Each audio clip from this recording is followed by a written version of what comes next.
Ora, boa tarde a todos. Vamos dar aqui um pequeno compasso de espera para se irem juntando aqui ao direto. Já temos aqui o número a crescer. Bem-vindos, antes de mais. Ok.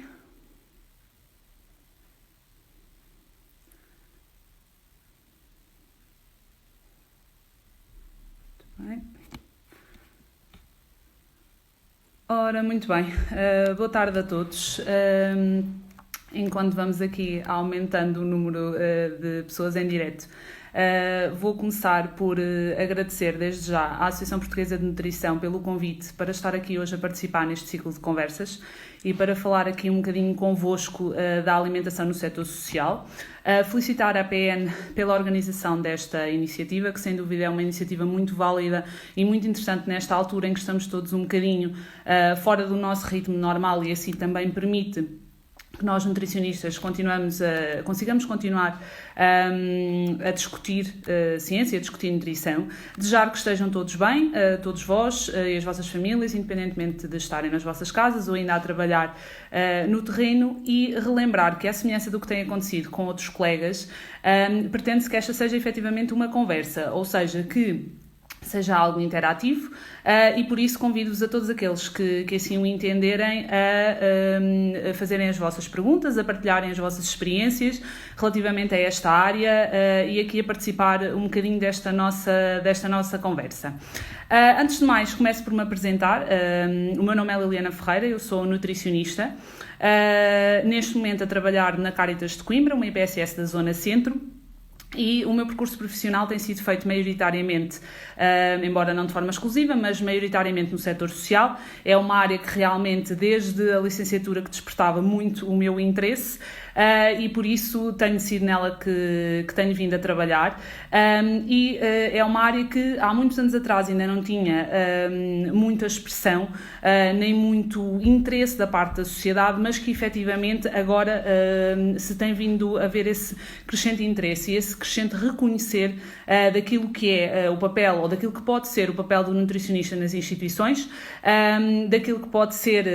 as suas funções, o trabalho que pode vir a desenvolver e a importância que esta gestão de nutrição e de alimentação pode ter neste setor social, nestas IPSS, neste tipo de instituições que trabalham neste campo.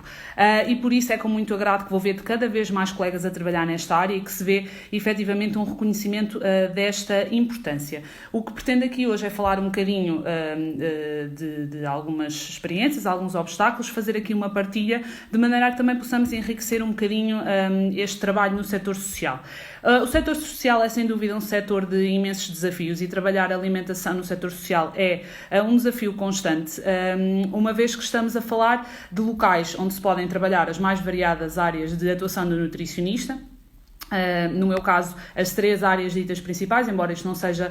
comum a todos os colegas, e é um trabalho que efetivamente é feito com populações bastante específicas, bastante especiais, que têm as suas vulnerabilidades, as suas fragilidades. Falarei aqui de 3 faixas etárias principais que fazem com que esta área de atuação seja extremamente desafiante, onde continuamente e diariamente nós temos situações para resolver, onde diariamente nós trabalhamos com dezenas e dezenas de pessoas, claro que obviamente que depende da dimensão da IPSS, mas dezenas e dezenas de pessoas com quem trabalhamos diariamente, com todas as dificuldades que são inerentes a essa situação, e efetivamente é um trabalho, o trabalho de gerir a alimentação no setor social é um trabalho que depende muito de terceiros, depende muito da ação dos outros e depende muito da maneira como lhe conseguimos comunicar aquilo que nós, nutricionistas, pretendemos que seja levado a cabo. É um desafio, efetivamente, mas é um desafio que dá um gozo muito grande quando se consegue efetivamente alcançar aquilo que se pretende. Gerir a alimentação no setor social. Gerir a alimentação no setor social, que é basicamente o grande enfoque da nossa conversa, implica efetivamente reconhecer a importância que a nutrição e a alimentação assumem neste palco do setor social, das instituições, das IPSS ou outro tipo de instituições. Efetivamente, a nutrição e a alimentação, enquanto determinantes da saúde, são aqui implicadas como fatores extremamente importantes no dia-a-dia destas pessoas que possam estar connosco 24/24 horas ou que possam estar connosco apenas parte do dia, mas que, obviamente, ao realizarem grande parte das refeições connosco, fazem com que a alimentação tenha aqui um peso, e mais do que ter um peso, é um foco. Ou seja, a alimentação, além de definir o dia, porque os momentos de refeição fazem com que essa definição assim aconteça, é um foco no dia-a-dia destas pessoas, sejam elas crianças, adultos, idosos, que é um bocadinho aquilo que vou falar mais à frente, o que fazem com que também a alimentação seja um alvo de escrutínio e de crítica e de reclamação, um fácil alvo de escrutínio. Eu costumo brincar que o difícil de conseguir obter no setor social, às vezes são os elogios e os reforços junto das equipas que gerem alimentação, sejam elas o nutricionista, as equipas de economato, de encomendas, as equipas de cozinha, e portanto há muito mais o escrutínio do que o elogio, seja esse escrutínio feito a partir ou feito pelos utentes, pelas famílias ou mesmo pelos próprios colaboradores, e portanto tudo isto faz com que haja aqui um desafio inerente a este trabalho de gerir e trabalhar a alimentação no setor social. Nesta fase introdutória também gostaria de ressalvar aqui e tentar ajudar também a desfazer um mito que ainda subsiste, ou um estigma associado ao setor social que quase que faz associar o trabalho das IPSS apenas e só a cabazes alimentares, a alimentos que são dados a pessoas com algumas carências socioeconómicas. E, efetivamente, esse é um dos trabalhos de algumas instituições, mas ele não se resume a isso, obviamente, e, portanto, há todo um trabalho em alimentação que se faz no setor social e que justifica em muito a presença do nutricionista nas instituições. Muitas das vezes há um desconhecimento desse trabalho que pode ser feito e que em muito depois vem a beneficiar as instituições a médio e a longo prazo. Existe efetivamente este estigma que ainda persegue o setor social, este estigma de que a alimentação do setor social, um bocadinho à semelhança da alimentação hospitalar, por onde eu também já passei, e em que havia sempre esta questão de é comida de hospital, portanto não é boa. No setor social vemos aquela situação de é comida de uma instituição, então é em pouquinha quantidade, os géneros mais baratos que existem, provavelmente sem muito sabor, provavelmente assim tudo muito, muito contadinho, e efetivamente, embora o setor social se caracterize por algumas restrições a nível orçamentais, como é normal de perceber, por tudo o que lhe está inerente, efetivamente tem que se desfazer este estigma e é possível trabalhar e gerir uma boa alimentação no setor social. Começaria aqui por falar também um bocadinho da ação do nutricionista nas várias áreas de atuação, começando obviamente por referir que um dos primeiros trabalhos sobre a alimentação no setor social passa pelo trabalho da gestão dos serviços de alimentação. Obviamente que numa primeira fase a questão do planeamento das emendas, que é uma das principais tarefas da atuação do nutricionista e que é uma tarefa extremamente complexa, e isto é uma coisa que é preciso cada vez mais nós, nutricionistas, e mesmo outras pessoas que tenham interesse na área e que também estejam aqui connosco, perceber que um bom planeamento de emendas, uma emenda bem feita, bem planeada, para ser bem executada, demora tempo. É uma tarefa complexa que tem que ter em conta as características das cozinhas, os recursos humanos que nós temos disponíveis, os fornecedores, os timings de entrega, aquilo que eu posso ou não posso fazer, as preferências e expectativas do meu público, dos meus utentes, dos meus clientes. Tudo isto faz com que planear uma emenda para o setor social, que em grande escala é um setor que trabalha 24/24 horas e, portanto, são emendas de todos os dias, de todas as refeições, é efetivamente uma tarefa que tem os seus quês. Já vão existindo alguns referenciais, mas a mim apraz-me mesmo reforçar que existe muito na nossa sociedade a ideia de que fazer emendas é muito fácil, não custa nada, é só encaixar ali umas coisinhas e para fazer um bom trabalho de gestão da alimentação no setor social, efetivamente há muito mais a fazer além disso. Obviamente que também quando falamos de trabalhar a alimentação, neste contexto também teremos obviamente que trabalhar a segurança alimentar e falar um bocadinho mais daquilo que é a questão da gestão dos custos, uma vez que é se calhar a temática mais direta que vem quando falamos de setor social. A gestão de custos é isso mesmo, gestão e não diminuição. Gestão implica que nós possamos trabalhar aqui uma série de fatores que não significa necessariamente que nós estejamos sempre a trabalhar na borderline dos custos e que estamos sempre aqui a contar até ao último cêntimo. E, efetivamente, o trabalho do nutricionista e o bom trabalho do nutricionista consegue pegar em todas as informações que dispõe, sejam elas de tabelas de preço, de tipos de fornecedores, e conseguir trabalhar essa questão, mesmo que com limites de determinado preço por refeição, trabalhar para conseguir fornecer alimentações equilibradas, mas também elas saborosas e que satisfaçam os nossos consumidores. E há aqui um trabalho de perspectiva ou de muita realidade daquilo que é o custo, porque muitas das vezes as próprias instituições, antes da entrada do nutricionista ao serviço, tem uma percepção errada, porque um preço quilo de um produto alto não significa que a refeição preparada com esse produto seja assim tão alta. Poderá significar que eu tenha aqui um produto que depois tenho que lhe verificar o preço após ele ser preparado, que dependerá da captação que eu pratico, que dependerá do prato em que eu vou incluir, e portanto tudo isto é um trabalho de gestão e um jogo de cintura que faz todo o sentido ir fazendo para se poder gerir os custos. Claro que nós não trabalhamos todos com orçamentos ilimitados, como é óbvio, e alguns com um cinto um bocadinho mais apertado do que outros, mas é efetivamente possível fazer este trabalho de gestão e conseguir fornecer uma alimentação variada, uma alimentação com qualidade, puxar um bocadinho pela cabeça e pela imaginação. Trabalhar a alimentação no setor social também pode ser feito, obviamente, através da intervenção em nutrição clínica. Falaremos de ajustes das dietas, ajustes da alimentação a determinados quadros clínicos e também, que é algo que também falaremos um bocadinho mais à frente, e também na nutrição comunitária, obviamente, porque falamos de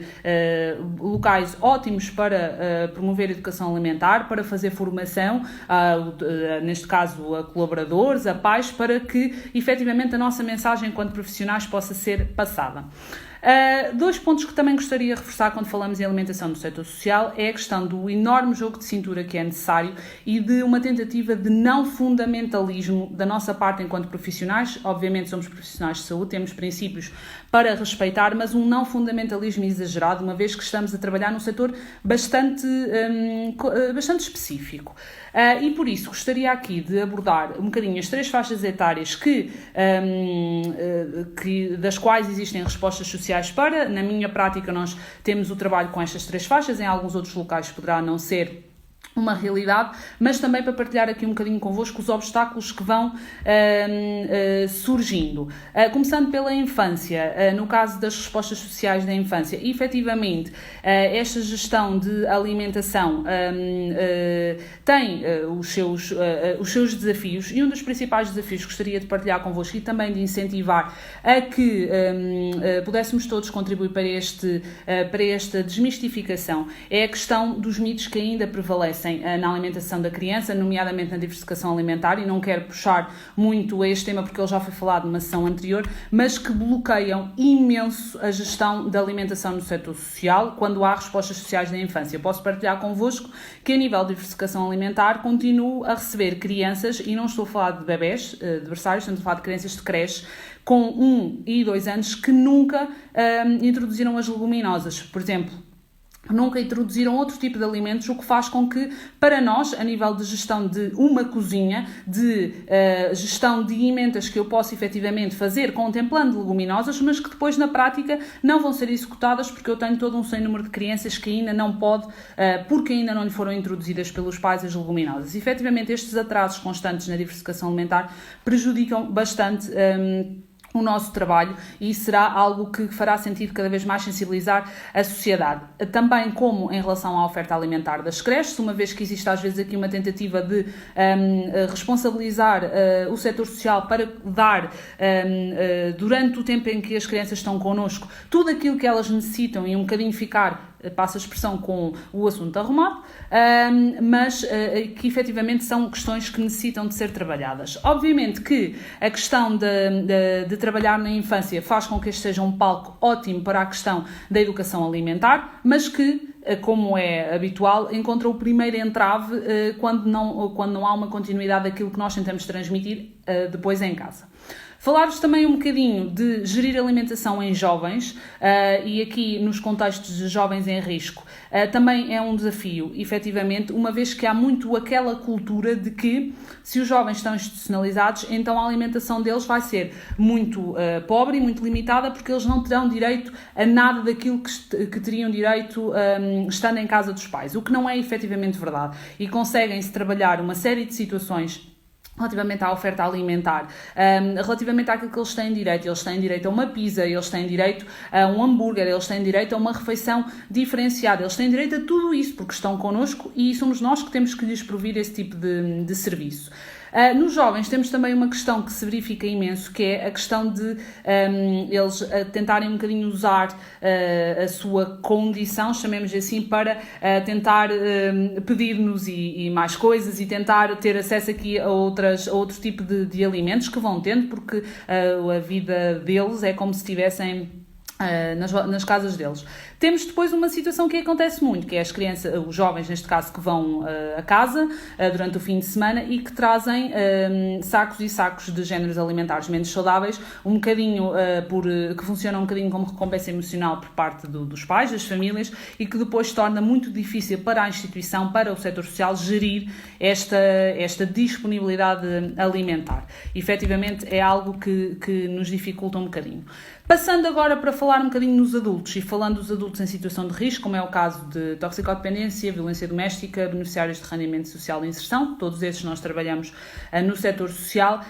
também eles têm muito a tendência a usar a sua condição social para exigir ou reclamar, mesmo que de forma inconsciente, determinado tipo de coisas, e portanto existe aqui um balanço que tem que ser feito entre aquilo que é a oferta alimentar, aquilo que nós podemos dar e aquilo que nós não podemos dar, também nesta ótica de gerir tudo isto que falávamos. São populações, obviamente, onde é necessário fazer algum treino de competências e alguma formação, em que às vezes, efetivamente, há essa possibilidade, eu também já tive essa possibilidade, e que há uma necessidade de sensibilizar para uma boa utilização de géneros alimentares, principalmente se saudáveis, e treiná-los a eles e efetivamente ou possivelmente às suas famílias para terem essa prática e para poderem usar estas competências que nós lhes possamos fornecer durante o período em que permanecem na instituição. Por fim, passando aqui pelas 3 faixas etárias, falar-vos dos idosos, que obviamente são a faixa etária que é mais prevalente no setor social, é aquela que se mais associa, falando de idosos não residentes, como é o caso das respostas sociais de centro-dia e de serviço de apoio domiciliário, residentes, como é o caso dos idosos de estruturas residenciais para idosos ou de unidades de longa duração e manutenção da Rede Nacional de Cuidados Continuados. São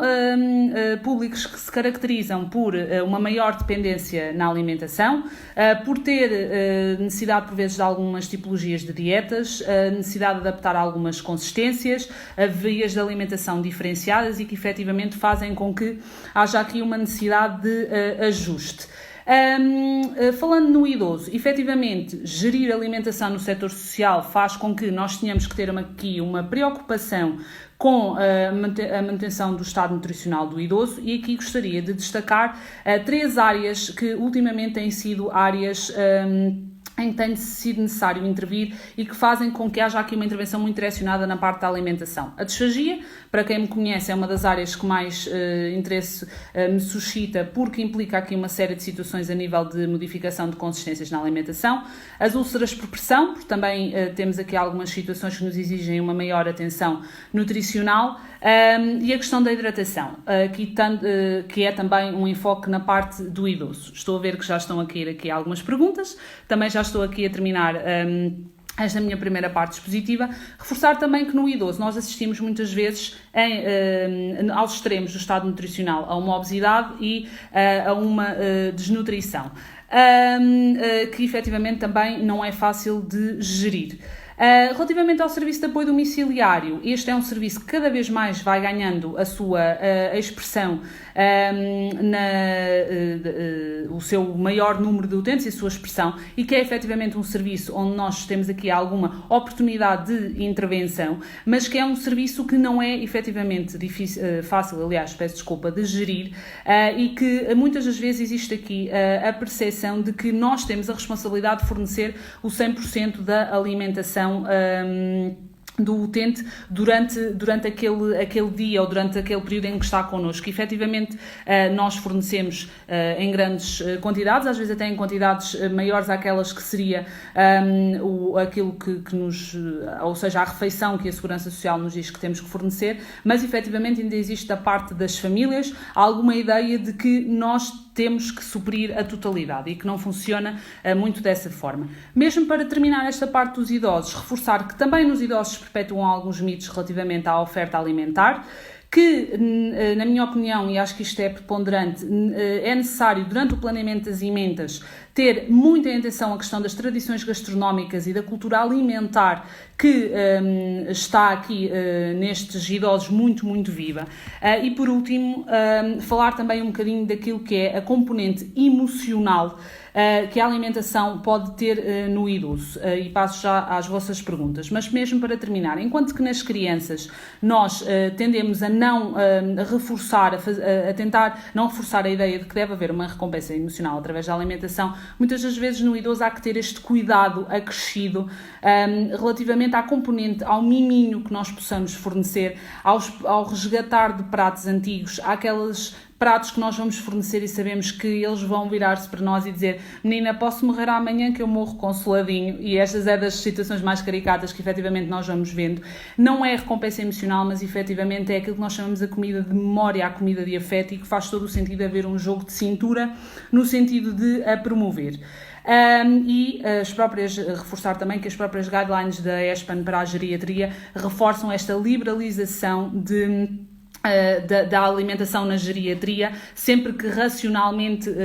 possível, ou sempre que for clinicamente possível e feito de uma forma racional, aliás. Era um bocadinho esta experiência que vos queria aqui trazer e, portanto, vou só agora então ver, podem deixar as vossas questões, efetivamente tenho aqui. Portanto, Helena Real, que sem querer entrar demasiado no assunto de Covid, acho que esta pandemia pode ter trazido um maior reconhecimento do nutricionista a nível da gestão alimentar.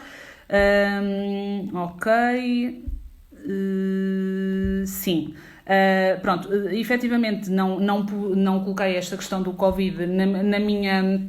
temática principal porque queria fugir aqui um bocadinho ao tema, mas acho que efetivamente pode trazer aqui alguma maior percepção da importância e do papel do nutricionista no setor social, sem dúvida nenhuma,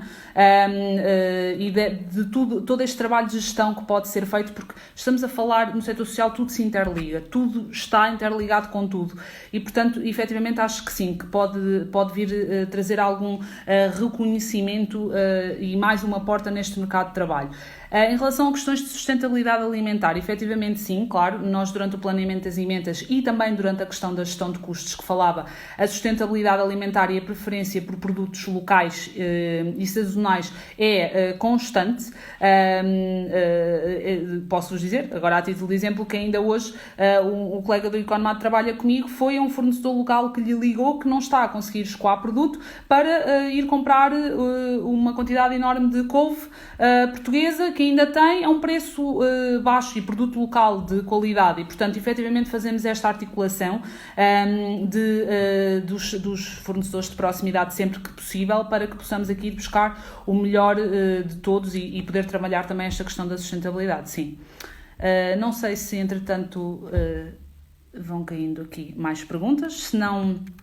eu iria retomar aqui, falar não sei se estou a ser muito esclarecedora, mas efetivamente dúvidas que coloquem. Falar neste tema, eu poderia, e quem me conhece sabe que eu poderia estar aqui 3 horas a falar sobre isto. E portanto fiz aqui um apanhado muito, muito, muito geral. Se calhar houve um tópico que não dei tantos exemplos práticos, que era a da gestão de custos, e sei que essa é uma das principais preocupações mesmo com colegas mais novas e, por exemplo, dar-vos os exemplos que é perfeitamente possível a nível prático fazer pratos. O que modifica mais a gestão de custos é a questão da componente proteica, gerir misturas de componentes proteicas mais baratas e mais caras para se poder obter os mesmos pratos, trabalhar pratos que funcionem com componentes mais económicas, tudo isso lá está, é a questão da criatividade. Mais aqui uma pergunta relativamente ao desperdício alimentar. O desperdício alimentar é uma das situações em que eu vou verificando em todas as IPSS por onde passei e mesmo em alguns locais onde tenho colegas a estagiar sobre a minha orientação, que as pessoas menos têm noção que bloqueia a questão dos custos. Ou seja, eu posso ter um custo de refeição programado que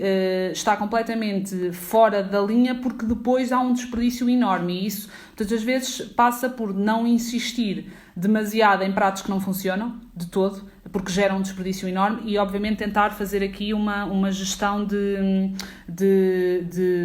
daquilo que é o desperdício nas mais variadas faixas etárias e nas mais variadas cozinhas. E é muitas das vezes aquilo que eu acho que também afeta imensa parte da gestão de custos. Essa questão do desperdício alimentar e que, na minha opinião, tem que ser trabalhado instituição a instituição, caso a caso, resposta a resposta, equipamento a equipamento. Nós, na Cáritas, posso-vos dar o exemplo que temos 16 cozinhas e em todas elas as coisas acabam por ter o seu contexto próprio. Portanto, é algo que, na minha opinião, tem que ser trabalhado consoante o contexto, mas que a maior parte das instituições não tem noção, de instituições que, por exemplo, têm agora colegas nutricionistas de estágio à ordem a estagiar, que não têm noção da quantidade de comida que se deita fora e que eventualmente possa aqui gerar este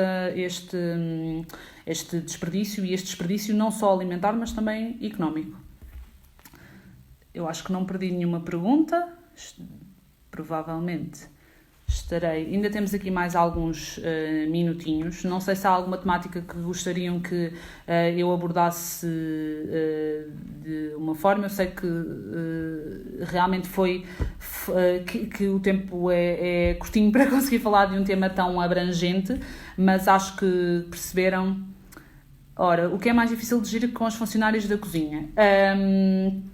Depende muito das equipas, mas obrigada pela questão. Antes de mais, uma vez que os recursos humanos são é uma das coisas que efetivamente nos permite gerir a alimentação melhor ou pior. Muitas das vezes é difícil de gerir feitios, é difícil de gerir egos, é difícil de gerir o setor, que é um setor pesado, um setor onde as remunerações são aquilo que todos nós sabemos. É difícil de gerir funções, é difícil de gerir tudo isso, mas principalmente aquilo que dizia no início, o facto de muitas das vezes não haver o elogio, o facto de muitas das vezes não haver o hoje está bom, hoje está muito bom. Há sempre o hoje está muito mal, ou hoje não prestou, mas nunca há, ou muito poucas vezes há, neste caso, o elogio a ótimo, estava muito bom, hoje espetacular, esmeraram-se aqui, esmeraram-se ali. E embora nós, nutricionistas, quem trabalha com as equipas, tente fazer esse reforço, eu faço muito esse reforço, porque acho que a motivação das equipas é um ponto essencial para nós conseguirmos trabalhar, e uma equipa desmotivada efetivamente bloqueia-nos o processo todo e portanto às vezes temos que andar a fazer macacadas e a fazer o pino, como eu costumo dizer, para os manter minimamente motivados. E eu trabalho com 16, não são, mas muitas equipas de cozinha e centenas de pessoas, e às vezes temos mesmo que conseguir dar este reforço quando as outras pessoas não dão. O desperdício alimentar tem muito a ver que se gostam mais ou menos do prato, depende de quem distribui, sim, é verdade, obviamente. Depende de quem distribui. A formação a colaboradores que façam empratamento é algo muito importante, mas é dos pontos em que eu concordo mais, porque um colaborador que tenha mitos enraizados, ideias sobre a alimentação completamente pré-concebidas e que ache que a sua opinião é superior às indicações que estão dadas para a alimentação daquele centro, bloqueia-nos o processo por todo. E, portanto, muitas das vezes nós andamos atrás dos colaboradores a fazer de polícia para que as coisas funcionem da maneira que nós pretendemos. E, mesmo assim, há aqui que referir um ponto, que é os nutricionistas em IPSS ou são para uma imensidão de respostas sociais, ou são um dia por semana, ou são uma manhã por semana. E, portanto, este trabalho implica uma responsabilização por parte dos outros agentes que coordenam equipas, para que se consiga fazer aqui essa situação. Se gostam mais ou menos do prato? Claro que sim, e isso, por daí aquela questão que dizia que às vezes um prato que não resulta, nós experimentámos uma vez, não resultou de todo, até vamos lá experimentar a segunda, continua a não resultar, não há então por que insistir, e daqui toda a criatividade que o nutricionista consegue ter para ir buscar o equilíbrio nutricional, mas ir dar a volta à retuma, chamemos assim, e conseguir inventar um outro prato para conseguir satisfazer. Agora, claro que nós não conseguimos ir sempre de encontro aos gostos de toda a gente. Agradar a gregos e a troianos, a IPSS ou no setor social, é extremamente complicado. E por isso há uma gestão de gostos que tem que ser feita, muito para os utentes, uma vez que são eles o nosso público e os nossos clientes, mas muitas das vezes há aquela brincadeira de pronto, hoje não gostou tanto, mas olha, amanhã vai ser favas com entregosto. E por isso há esta questão. Só aqui, portanto, pedem-me aqui uma mensagem final, só para apanhar aqui a última pergunta. A escassa contratação de nutricionistas neste setor depende de fatores económicos, falta de consciência da sua necessidade. Margarida, acho que depende das duas coisas. A falta de consciência da sua necessidade, sim, existe, cada vez se vai quebrando mais, cada vez as instituições vão percebendo mais aquilo que o nutricionista pode fazer na instituição e a abrangência que o nosso trabalho pode ter, mas efetivamente haverá instituições com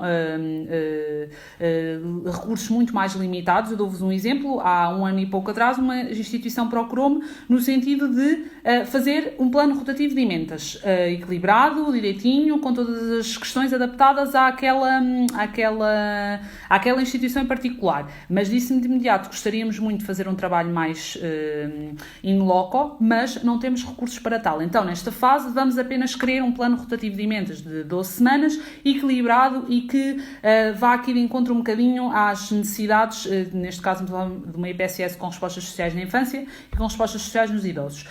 E existe efetivamente estas duas fações, aqueles que querem, mas só conseguem aquele bocadinho para já, e aquelas instituições em que ainda acham que não há necessidade nenhuma e que outros profissionais conseguem fazer este trabalho. Efetivamente, quando existe algum estágio lá, ou quando existe alguma prestação de serviços pontual, apercebem-se que, se calhar, fará aqui toda a diferença ter um profissional a gerir esta parte. Terminando, até porque já passamos aqui um bocadinho do tempo, a mensagem final que vos gostaria de deixar no que diz respeito a alimentação no setor social é que, efetivamente, esta já é uma área que vem sendo mais trabalhada na sequência de tudo aquilo que vos fui falando, que trabalhamos aqui com populações muito vulneráveis, com populações desde o berçário até aos idosos, mesmo até ao fim, porque muitos locais nossos são quase unidades de cuidados paliativos, onde temos que chegar ali mesmo até aquele fim em que acedemos a todos os pedidos e em que vamos até ao fim para conseguir que aquela pessoa pessoa vá com os seus desejos satisfeitos, chamemos-lhe assim, mas que é um trabalho extremamente desafiante, mas extremamente recompensador,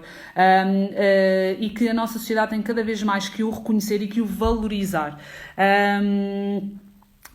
Tenho aqui só uma última frase: uma nutricionista a nível social pode reduzir muitos custos. Sim, gerir custos e conseguir ir buscar de um lado ao outro, concordo inteiramente, e melhorar a nutrição dos utentes. Claro que sim, mas reforço uma coisa: este trabalho de alimentação no setor social não se faz, nem nunca se fará sozinho. O setor social tem a questão, e mesmo como mensagem final, de ser um trabalho completamente em equipa. É um trabalho que exige uma comunicação constante, que exige que um jogo, a minha expressão é mesmo um jogo de cintura,